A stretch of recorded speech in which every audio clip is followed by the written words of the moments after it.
Wa Westlands kupiga kura katika kituo cha Kitusuru, na mimi nasimama kwa niaba ya walemavu, na ningependa kusema na nasimama imara nikisema NGCDF isitolewe kwa ajili sisi tulio na ulemavu tunajua maana ya hiyo NGCDF.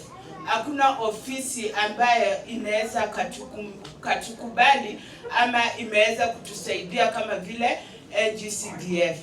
Na pia ningepongeza mheshimiwa wetu kuwa nimekuwa nikituma bazari hapa na sijaipata lalamiko lolote kwa mtu aliye na ulemavu. Watoto wetu wanaenda shule. Hata leo nimetoka kupata ingine simu, wanataka pesa za NGCDF ziongezewe ndio hawa watoto waweze kuwa shuleni.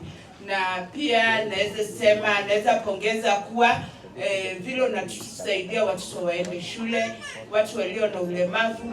GBV katika eneo letu la ulemavu inaenda ikipunguka, na ninazidi kusema waongeze hizi pesa ndio hawa walemavu wapate kazi, wapate kwenda shule, wapate pia madawa. Vile unatusaidia pia tunalipiwa SHA tuende hospitalini.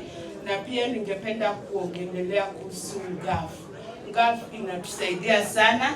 Mama Pasaris huwa anatupatia assistive devices, na pia mimi ni mmoja ambao nilipewa crutches na Mama Pasaris, na pia diapers tunazipata kutoka huko, na pia pesa za grant, na tunaweza kufanya biashara kama wamama walio na ulemavu. Na ninasema na ninasimama imara, NGCDF isitolewe, pesa ziongezwe ndio walemavu waweze kujitokeza kabisa, wafaidike katika mashinani.